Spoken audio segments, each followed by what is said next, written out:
Bismillahirrahmanirrahim. Assalamualaikum warahmatullahi wabarakatuh. Alhamdulillahirabbil alamin. Wa bihi nasta'in wa ala umuri dunya waddin. Assalatu wassalamu ala asrofil anbiya'i wal mursalin wa ala alihi wa sahbihi ajmain, amma ba'du. Alhamdulillah, perkenalkan nama saya Denisa Yafa Saida. Insyaallah pada video ini akan membahas mengenai lahjah Arab di dalam Al-Quran. Sebelum memasuki pembahasan utama, yaitu lahjah Arab, kita akan ngebahas dulu mengenai Al-Quran. Seperti yang kita ketahui bersama bahwa Al-Quran merupakan guidebook atau buku pedoman atau pegangan yang Allah berikan kepada kaum muslim untuk menjalani kehidupan agar tidak keluar dari jalurnya, dari fitrahnya. Dan bagi orang yang mengimani maupun yang tidak mengimani merasa takjub dengan apa yang Al-Quran miliki, mulai dari keunikan bahkan kelebihan-kelebihan yang Al-Quran miliki, karena tidak ada yang bisa menandingi maupun memiliki selain Al-Quran, sehingga tidak salah dan wajar kalau kita mengatakan bahwa Al-Quran merupakan mukjizat terbesar dari segala aspek yang melingkupinya. Dari Allah sudah menurunkan Al-Quran dengan segala kelebihan dan keunikannya. Allah salah satunya Allah memberikan kemudahan. Allah menjamin kemudahan bagi orang-orang yang mau menghafal, karena Allah sendiri satu-satunya yang dijamin oleh Allah atas kemudahan yang Allah berikan adalah Al-Quran. Itu Allah firmankan dalam surat Al-Qamar ayat 17. Di samping itu Allah juga berfirman di dalam surat Maryam ayat 97, yang artinya, dan sungguh telah kami mudahkan Al-Quran itu dengan lisan atau bahasamu, dan agar engkau memberikan kabar gembira bagi orang-orang yang bertakwa, dan agar engkau memberi peringatan kepada kaum yang membangkang. Nah, dari bentuk kemudahan Al-Quran yang begitu banyak, baik dari segi kaifiyah atau cara maupun secara kamiyah ataupun kuantitas. Salah satu kemudahan dari Al-Quran yaitu diturunkannya dalam 7 huruf. Ini bersandar pada fakta atau hadis yang diriwayatkan oleh Umar radhiyallahu anhu bahwa Rasulullah bersabda, yang artinya sesungguhnya Al-Quran diturunkan dalam 7 huruf, maka bacalah apa yang mudah darinya. Hadis riwayat Bukhari dan Muslim. Namun berkembangnya zaman, makin kesini makna atau pembahasan mengenai makna 7 huruf di sini mengalami perkembangan dan mengalami banyaknya penafsiran dari para ulama, sehingga baik ulama dahulu maupun ulama saat ini gitu perlu rasanya mendalami dan menelaah lebih dalam kembali mengenai pembahasan ini. Kemudian kita akan masuk ke pembahasan mengenai lahjah. Mayoritas orang-orang Indonesia memahami bahwa lahjah merupakan irama atau nada. Namun pendapat ini atau pemahaman ini keliru, sebab tidak ada di para ulama yang mengatakan atau yang menafsirkan bahwa lahjah merupakan irama atau nada. Akan tetapi kalau kita berkaca gitu pada ilmunya bahwa apa sih lahjah itu, lahjah merupakan kata dan cara baca yang menurut ilmunya atau ketika kita berkaca pada ilmunya disebut dengan qiraah sab'ah. Bagaimana dengan irama atau nada? Irama atau nada di dalam ilmunya disebut dengan naghmah. Nah, kemudian kait lahjah dengan qiraah sab'ah adalah 2 hal yang berbeda. Akan tetapi ini merupakan satu paket atau satu kesatuan yang tidak bisa dipisahkan, sebab dengan adanya lahjah pasti qiraah sab'ah atau cara bacanya juga berbeda-beda gitu. Nah, kaitan antara 7 huruf dengan qiraah sab'ah ini sangatlah erat, karena qiraah sab'ah adalah bagian dari 7 huruf, tapi bukan berarti kata 7 huruf dalam hadis bisa didefinisikan dengan qiraah sab'ah. Jadi qiraah sab'ah merupakan bagian dari 7 huruf. Jadi tidak bisa kita klaim atau kita putuskan bahwa 7 huruf merupakan qiraah sab'ah, karena lagi-lagi dikatakan bahwa makna lahjah ini mengalami perkembangan makna di kalangan para ulama.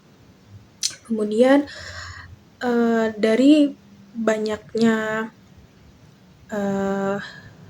pendapat para ulama yang berpendapat bahwa ada berapa lahjah yang ada di dalam Al-Quran, kita bermula dari Al-Quran yang diturunkan dengan satu gaya lahjah, atau kita bisa bersandar pada hadis yang diriwayatkan oleh Bukhari dan Muslim, yaitu ketika Nabi meminta kepada malaikat Jibril ketika menyampaikan wahyu untuk mengulanginya dengan gaya yang lain atau dengan cara baca yang lain, sampai malaikat Jibril membaca sampai ke-7 kalinya.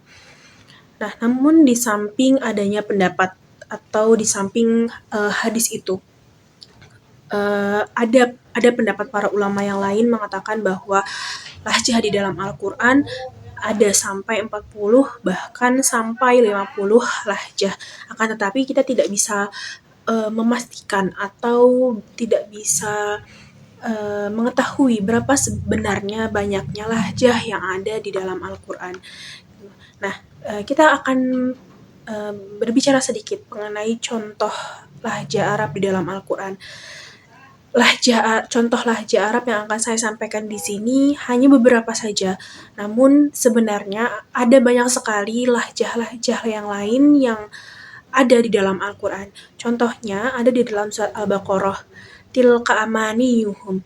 Itu berasal dari lahjah Quraisy. Jadi kalau teman-teman menemukan atau membaca penggalan ayat yang berisikan tentang tilka amaniyuhum ini berasal dari lahjah Quraisy. Atau di dalam surat Al-Imran ada penggalan ayat yaitu kadabi ali Fir'aun. Nah, kadabi ali Fir'aun ini berasal dari lahjah Jurham. Kemudian kalau kita cari lagi ada di surat An-Nazi'at hadaiqo, ini berasal dari lahjah Quraisy. Nah, ini hanya 3 contoh di antara banyaknya contoh-contoh lain yang insya Allah teman-teman kalau berkenan untuk mencari atau membaca referensi-referensi lain sehingga teman-teman mengetahui sebenarnya gimana atau apa saja contoh-contoh lain dari lahjah Arab di dalam Al-Quran. Nah, kemudian ketika kita berpikir gitu ya bahwa jadi sebenarnya Al-Quran ini diturunkan dengan lahjah apa? Banyak penjelasan dari guru-guru yang berpendapat bahwa di kalangan para ulama ada yang berpendapat atau banyak yang menafsirkan bahwa Al-Quran ini turun dengan 7 lahjah utama atau 7 lahjah fusha yang kemudian disatukan ke dalam Al-Quran gitu. Jadi dari banyaknya lahjah atau 7 lahjah kemudian Al-Quran ini ada gitu. Namun ada pendapat lain yang saya dapatkan yaitu Al-Quran ini turun dengan lahjah Quraisy. Namun Allah memberikan opsi lain yaitu 6 lahjah lainnya untuk cara baca karena untuk memudahkan para kaum muslimin maupun para mu'alaf untuk berdekatan dan memahami Al-Quran. Nah, jadi ini juga pendapat kedua ini juga atau penjelasan yang kedua ini juga bersandar pada hadis yang sebelumnya dibacakan bahwa Rasul meminta malaikat Jibril untuk membacakan dengan gaya baca yang lain gitu. Jadi pemahaman yang pertama bahwa adanya 7 lahjah yang lain itu Al-Quran ada dari situ. Tapi penjelasan yang kedua, Al-Quran turun dengan lahjah Quraisy, namun Allah memberikan opsi lain, yaitu cara baca lain untuk memudahkan, lagi-lagi untuk memudahkan kaum muslim, terutama juga para mu'alaf untuk memahami Al-Quran. Nah, Kemudian, apa sih kemudian faidah-faidah dari lahjah Arab di dalam Al-Quran ini? Yang pertama, hikmah terpentingnya tentu adalah memberi kemudahan. Itu. Jadi diturunkannya Al-Quran dengan 7 lahjah ini tentu memberikan kemudahan bagi orang-orang yang mengalami kesulitan. Apalagi saat itu banyak para mu'alaf dan saat itu banyak yang buta huruf sehingga mengalami kesulitan ketika ingin memahami isi Al-Quran, ingin berdekatan dengan Al-Quran, sehingga Allah memberikan kemudahan atau opsi yang lain gitu. Jadi kenapa lahjah Quraisy? Karena lahjah Quraisy ini merupakan lahjah yang unggul, sebab dari banyak sebenarnya faktor-faktor yang menjadikan lahjah Quraisy ini adalah lahjah yang unggul. Seperti referensi yang pernah saya baca, yang pertama yaitu lahjah Quraisy ini menjadi lahjah yang dipakai ketika orang-orang dari berbagai daerah berkumpul ketika musim haji. Saat itu mereka memakai lahjah Quraisy karena lahjah ini merupakan lahjah yang fleksibel di lidah-lidah mereka. Jadi lahjah ini kemudian juga lahjah yang mudah untuk dipahami dari orang-orang dengan dialek-dialek yang berbeda itu. Kemudian lahjah ini juga adalah lahjah yang memiliki kemudahan tersendiri sehingga lagi-lagi orang-orang mengalami banyak kemudahan ketika dan banyak yang faham gitu ketika ketika kita menggunakan lahjah Quraisy. Kemudian apa kemudian alasan Allah menurunkan Al-Quran menggunakan lahjah Quraisy? Tentunya alasannya mungkin adalah alasan khusus dari Allah sendiri.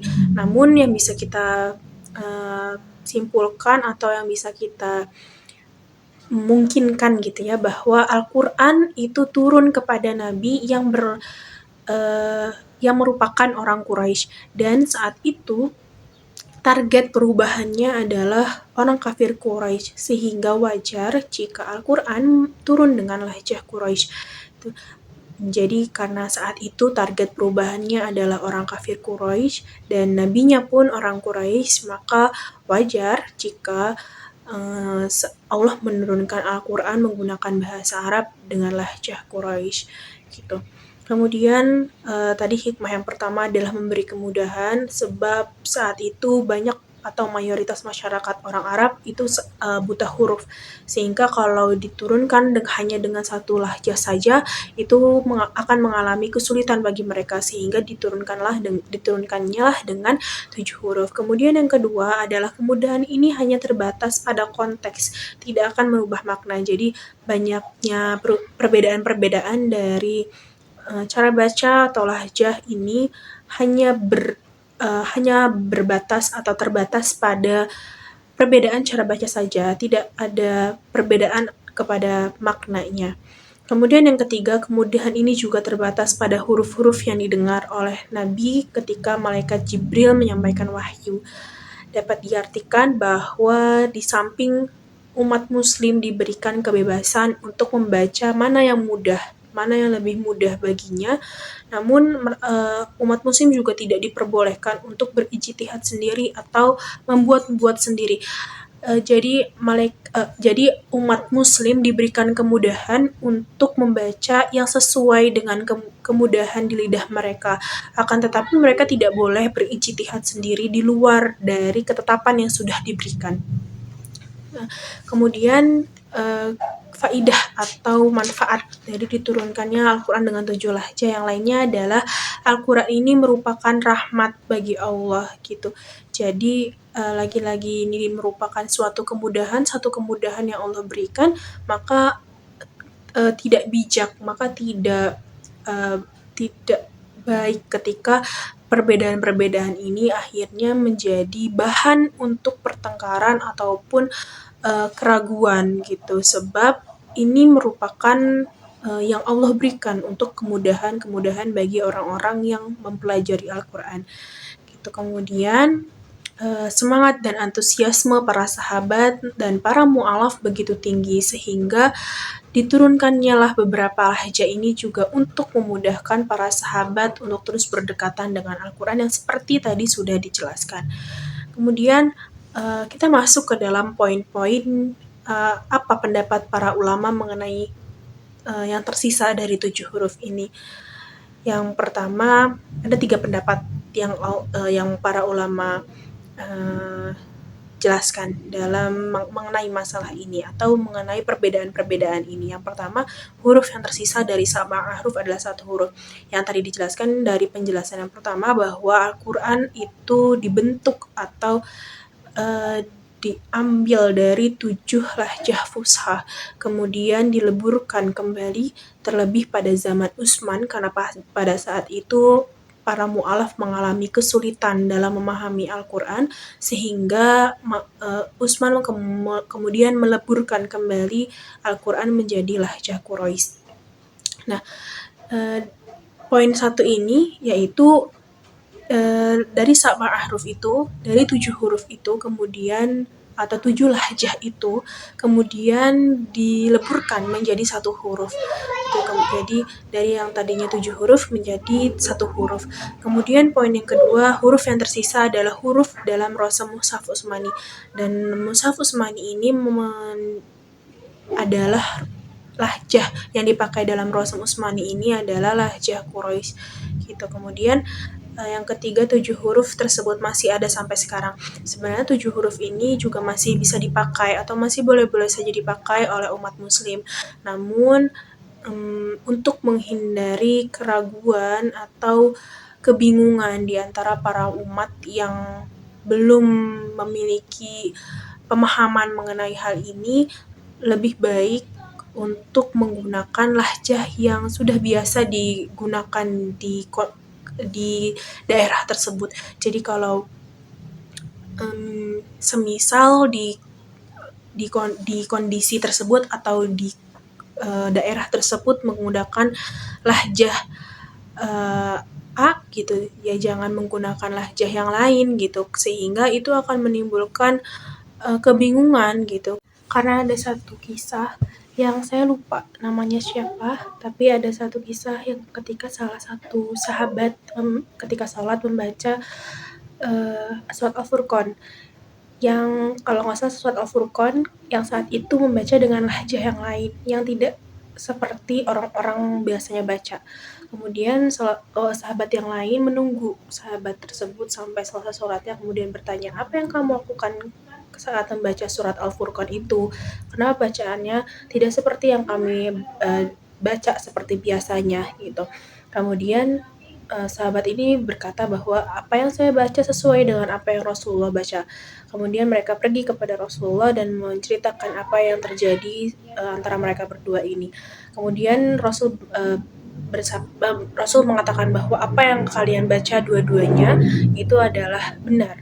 Jadi bacalah apa yang mudah bagi lidah-lidah kalian atau apa yang mudah bagi kalian gitu. Jadi boleh-boleh saja menggunakan lahjah lain, akan tetapi harus juga kita mengetahui bahwa apa yang kita lakukan ketika membaca lahjah yang lain akan menimbulkan kebingungan di antara para umat yang lain, karena banyak juga yang tidak memahami bahwa ada perbedaan-perbedaan cara baca di dalam Al-Quran. Nah, kemudian faidah yang atau pendapat para ulama yang sudah dibacakan tadi, ada 3 poin itu. Menurut Ar-Rumi, pendapat yang paling kuat adalah pendapat yang kedua. Pendapat ini juga didukung oleh mayoritas ulama, dan pendapat yang pertama sejatinya mengacu pada pendapat yang kedua. Karena tadi kan pendapat yang pertama itu adalah pendapat yang mengatakan bahwa 7 lahjah itu kemudian melebur menjadi 1 lahjah, dan yang pendapat atau poin kedua adalah Rasam Utsmani tadi, karena Rasam Utsmani tersendiri adalah lahjah Quraisy gitu. Jadi memang pendapat yang pertama itu sejatinya mengacu kepada pendapat kedua gitu. Nah, insya Allah apa yang disampaikan tadi adalah pembahasan mengenai lahjah Arab yang ada di dalam Al-Quran. Semoga apa yang disampaikan dapat dipahami dan tidak terdapat kebingungan. Tapi kalaupun ada kebingungan di antara teman-teman, insya Allah teman-teman bisa membaca referensi yang lain, karena apa yang saya baca sejatinya belum tentu benar. Ada mungkin kesalahpahaman yang saya mengerti dari apa yang saya baca ataupun referensi yang saya temui gitu. Jadi insya Allah jika teman-teman mendapatkan atau mempunyai pemahaman yang bisa menambahkan apa yang ada dalam video ini, silahkan teman-teman tulis di kolom komentar. Atau apa yang saya sampaikan ada yang keliru atau ada saran, silakan teman-teman sampaikan saja. Insya Allah kurang lebihnya apa yang kurang datangnya dari saya dan lebihnya datangnya dari Allah. Kurang lebihnya terima kasih. Mohon maaf. Wassalamualaikum warahmatullahi wabarakatuh.